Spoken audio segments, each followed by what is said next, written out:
This presentation is designed to meet the annual bullying and harassment prevention staff training requirement of Florida's anti-bullying law and the district's agreement with the Office for Civil Rights. Why should we be concerned about bullying and harassment in schools? Research shows that these behaviors negatively impact students and the overall social climate of the school. In addition, staff can be held legally liable if they know or reasonably should know about the bullying or harassment but do not take action to protect the student who was targeted. Pasco County Schools will not tolerate unlawful harassment on any of the prohibited bases, including sex or gender, race, color, national origin, religion, age, marital status, or disability. The district is committed to taking immediate action to eliminate bullying and harassment, prevent its recurrence, and reduce its effects. After viewing this presentation, staff members should be able to answer the following questions. How do we define bullying and harassment? How will we implement the district's anti-bullying and harassment policy? And how can we foster safe learning environments while enhancing and supporting student achievement? Throughout this presentation, we will not refer to students as bullies or victims. Rather, we will refer to students who bully and students who are targeted. This is because bullying is a behavior that can be replaced or changed, not a permanent characteristic. It is also possible for the same student to engage in bullying behavior in one setting, but be the target of bullying in another. We will now provide an overview of bullying and harassment. It is important to begin with a common understanding of what bullying is and what it is not. Bullying is defined as systematically and chronically inflicting physical hurt or psychological distress on one or more students. It is further defined as unwanted and repeated written, verbal, or physical behavior, including any threatening, insulting, or dehumanizing gesture that is severe or pervasive enough to create an intimidating, hostile, or offensive educational environment, cause discomfort or humiliation, is carried out repeatedly, and is often characterized by an imbalance of power or unreasonably interferes with the individual's school performance or participation. Bullying may involve, but is not limited to, repeated unwanted teasing or taunting, social exclusion, or threats. Researchers and practitioners generally agree that bullying has three primary characteristics. It is an aggressive behavior that intends to cause harm or distress. Bullying can be physical, verbal, or emotional. It is usually repeated over time as part of a pattern of behavior, and it occurs in a relationship where there is a power imbalance. When determining whether a behavior might be bullying, it can be helpful to remember the acronym PIC: purposeful, imbalance of power, and continual. It is also important to consider what bullying is not. Bullying is not a form of conflict, which implies that the two parties are on more or less equal footing. What differentiates bullying from other forms of aggression is that there is an imbalance of power or strength between the child who is bullying and the child who is being bullied. Sometimes this imbalance in power or strength is physical, but frequently it is emotional or verbal. So a child who is being bullied may have a difficult time defending himself or herself, physically, verbally, or emotionally. Remember, bullying is not usually an isolated incident, it is not unintentional, and it is not a form of conflict between two parties of equal status or power. Harassment is defined in state law as any threatening, insulting, or dehumanizing gesture, use of data or computer software, or written, verbal, or physical conduct directed against the student that places the student in reasonable fear of harm to his or her person or damage to his or her property.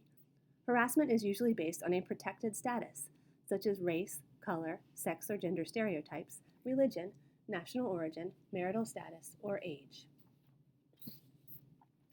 Harassment has the effect of substantially interfering with a student's educational performance, opportunities, or benefits, or the effect of substantially disrupting the orderly operation of a school.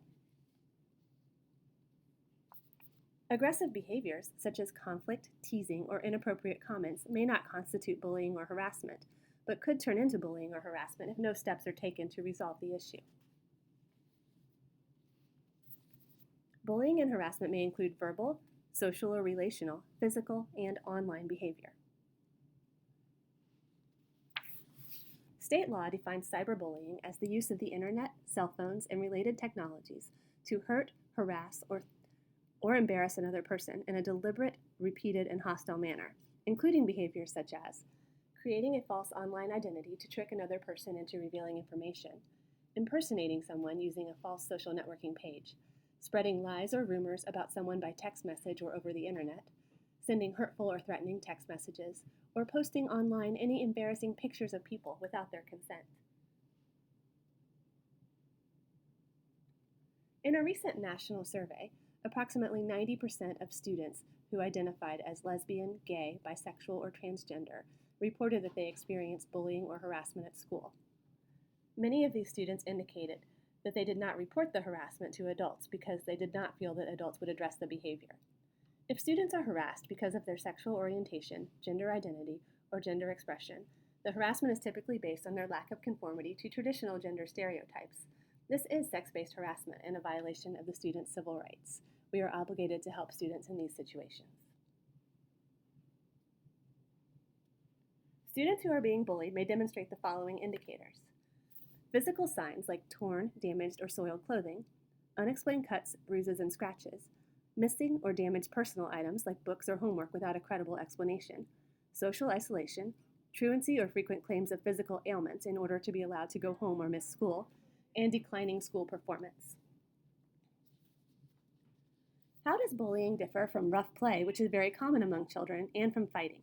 It often can be difficult for adults to tell the difference among these behaviors. Some clues include: are the students friends, and is the behavior repeated? Is there an imbalance of power?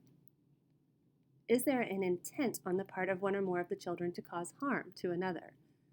And what is the affect or emotion shown by the children? Is it aggressive, tense, hostile, or friendly?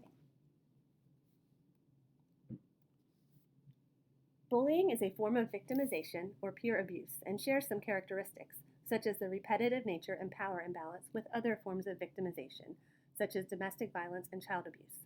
It is crucial that we work together to protect all students from the harmful effects of bullying and harassment. It is also important to consider what bullying is not. As noted earlier, bullying is not a form of conflict, which would imply that the two parties are on more or less equal footing.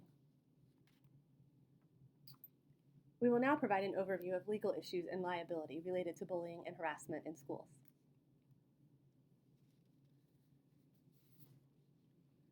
Florida's anti-bullying law is called the Jeffrey Johnston Stand Up for All Students Act. This law prohibits bullying and harassment of any student or employee of a public K-12 educational institution, provides definitions of bullying and harassment, requires each school district to adopt a policy prohibiting such bullying and harassment, and requires annual training, such as this one, for all employees. The law further requires a procedure for reporting an act of bullying or harassment, including provisions that permit a person to anonymously report such an act, requires a procedure for the prompt investigation of a report of bullying or harassment and the persons responsible for the investigation, requires reporting to the State Department of Education, and requires districts' compliance in order to receive Safe Schools funds. The District School Board of Pasco County has entered into an agreement with the Office for Civil Rights that requires us to implement a district-wide prevention initiative. Specifically, we are obligated to make sure that all employees are aware of and trained on the board policy. In addition, all incidences of bullying and harassment are reported by the district to the Office of Civil Rights. Reporting data will be analyzed to determine any additional needs and the overall effectiveness of our initiatives. Just like other forms of student abuse, school personnel are mandatory reporters of bullying and harassment. As a district, we have an obligation to effectively respond to all complaints of bullying and harassment. Individual school staff can be found liable for failing to respond to acts of bullying and harassment. Personal liability is determined through the court system, not the Office for Civil Rights, and is not part of the district's agreement with OCR. However, the Office for Civil Rights has the ability to remove federal funds from schools or districts that demonstrate a pattern of ineffective responses to bullying or harassment. In the Davis v. Monroe County Board of Education court case, the court announced that a school could be found liable for monetary damages for student-on-student harassment if the school official had knowledge of the harassment, the authority to correct it, and did not act.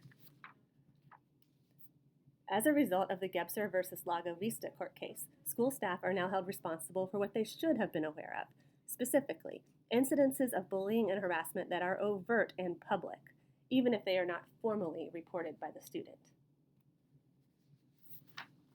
In the court's opinion, school staff assume the responsibilities of a parent when students are under their care.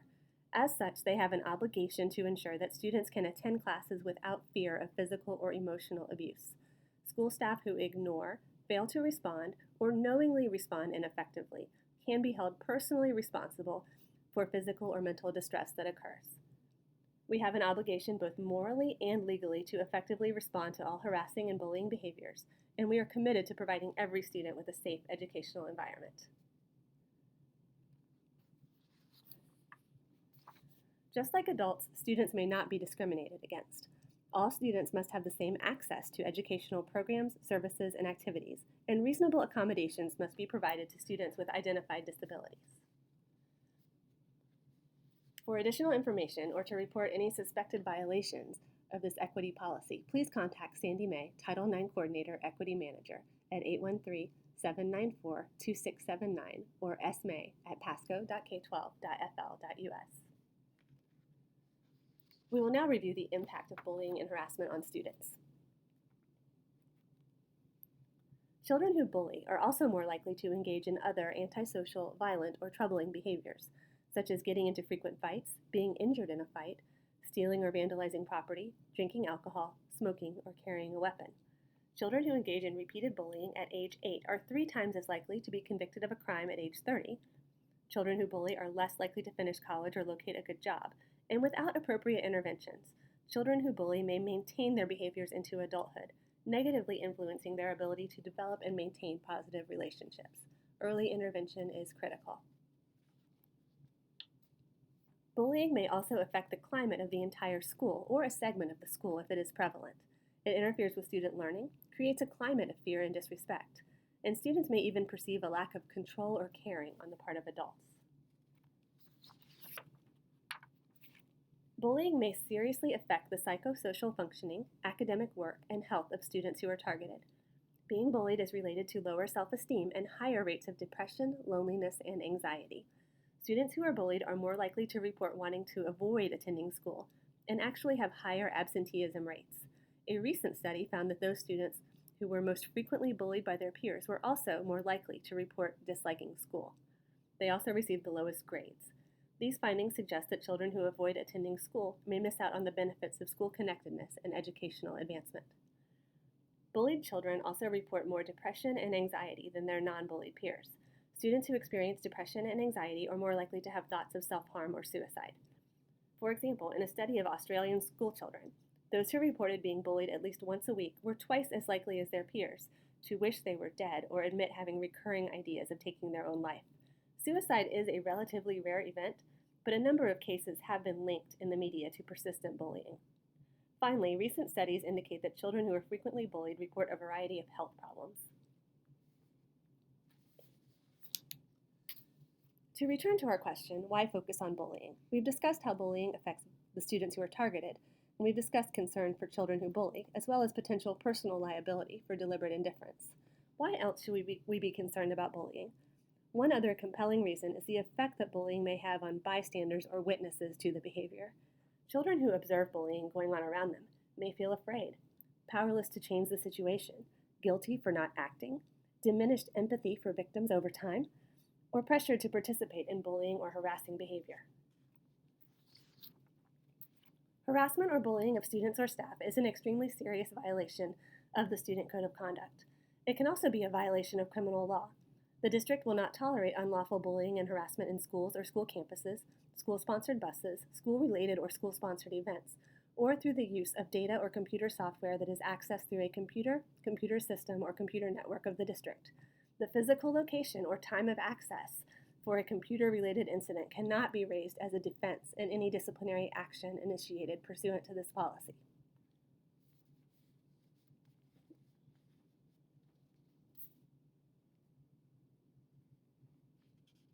Students found to have engaged in acts of bullying or harassment will be subject to prompt disciplinary action.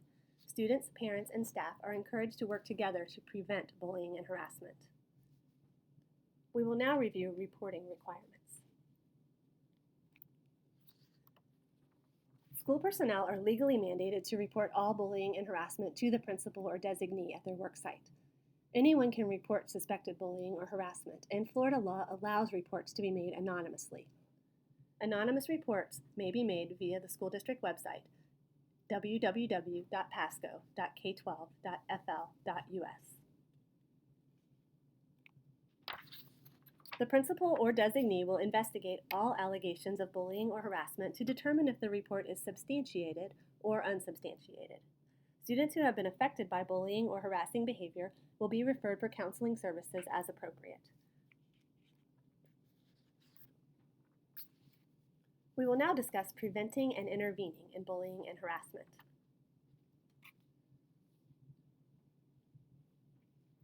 What is the district doing about bullying and harassment? These are examples of some district-wide prevention and response efforts. First, the school board has adopted a policy against bullying and harassment. The district provides annual training for staff, students, and volunteers, and offers anonymous reporting via the district website. The school counseling program provides Tier 1 prevention education to students. And the district-wide Together We Stand initiative fosters student leadership through activities to raise awareness, efforts to support and include students who are new to their school, and positive use of social media.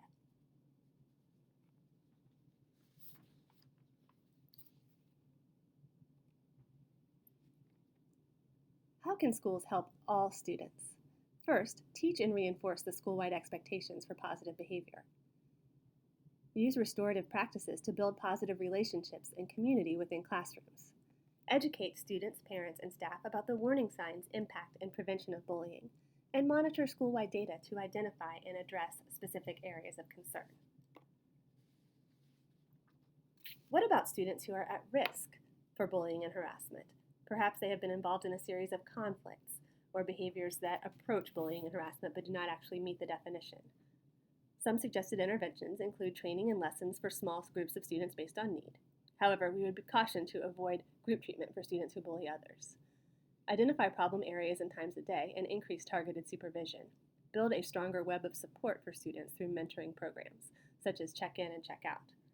Offer restorative practices to help students resolve conflicts and repair harm, and monitor data to ensure that interventions are working.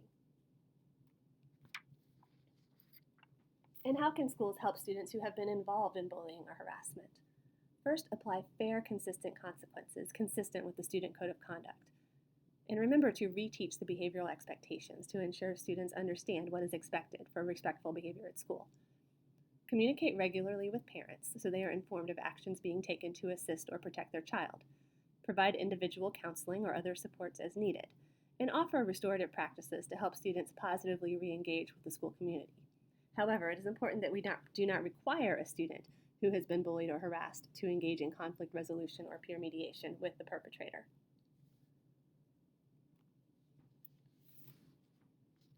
Students with disabilities are at increased risk for being bullied or harassed. It is important to consider if bullying or harassment might impact a student's access to educational services. A student's IEP or 504 team can be a valuable resource in providing additional supports. What can I do if I witness bullying or harassment? When you see the behavior happening, first stop the bullying or harassing behavior and support the student who was targeted. To the perpetrator, name the behavior and refer to the school-wide expectations. Empower bystanders with appreciation if they were supportive of the target, or with information about how to act in the future.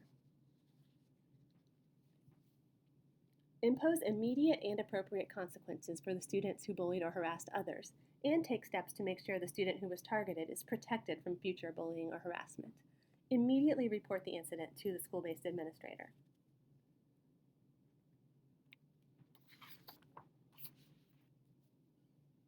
Talk to your administrator if you have questions about any of the items on this slide. Your administrator has a site-specific plan that addresses these questions. It is your responsibility to meet with him or her and make sure you are aware of the procedures for your work site.